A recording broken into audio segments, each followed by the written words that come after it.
कल शाम को एक भयंकर हादसा हुआ। असह्य वेदना मैं अनुभव कर रहा हूं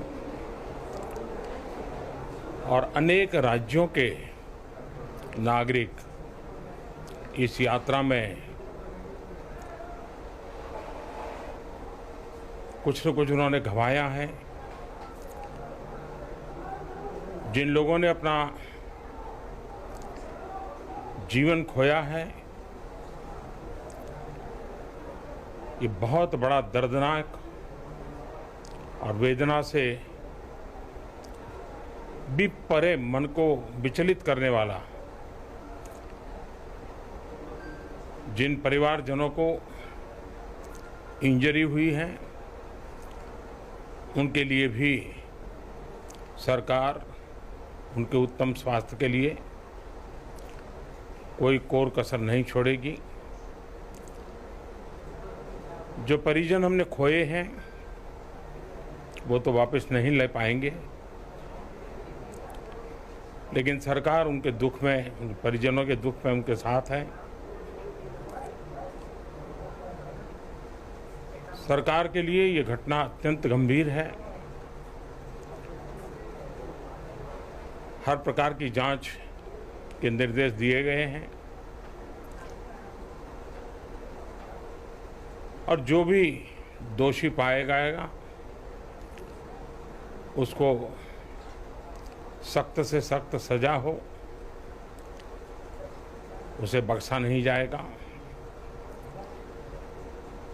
मैं उड़ीसा सरकार का भी, यहाँ के प्रशासन के सभी अधिकारियों का, जिन्होंने जिस तरह से इस परिस्थिति में अपने पास जो भी संसाधन थे लोगों की मदद करने का प्रयास किया, मैं यहाँ के नागरिकों का भी हृदय से अभिनंदन करता हूँ, क्योंकि उन्होंने इस संकट की घड़ी में, चाहे ब्लड डोनेशन का काम हो, चाहे रेस्क्यू ऑपरेशन में मदद की बात हो, जो भी उनसे बन पड़ता था करने का प्रयास किया है।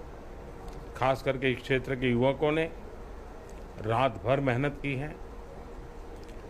मैं इस क्षेत्र के नागरिकों का भी आदरपूर्वक नमन करता हूं कि उनके सहयोग के कारण ऑपरेशन को तेज गति से आगे बढ़ा पाए। रेलवे ने अपनी पूरी शक्ति, पूरी व्यवस्थाएं रेस्क्यू ऑपरेशन में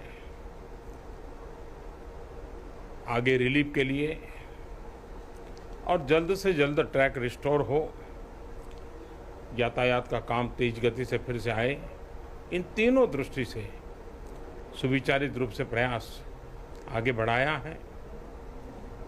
लेकिन एक दुख की घड़ी में मैं आज स्थान पर जाकर के सारी चीज़ों को देख करके आया हूँ। अस्पताल में भी जो घायल नागरिक थे उनसे मैंने बात की है। मेरे पास शब्द नहीं है इस वेदना को प्रकट करने के लिए, लेकिन परमात्मा हम सबको शक्ति दे कि हम जल्द से जल्द इस दुख की घड़ी से निकले। मुझे पूरा विश्वास है कि हम इन घटनाओं से भी बहुत कुछ सीखेंगे और अपनी व्यवस्थाओं को भी और जितना नागरिकों की रक्षा को प्राथमिकता देते हुए आगे बढ़ाएंगे। दुख की घड़ी है, हम सब प्रार्थना करें इन परिजनों के लिए।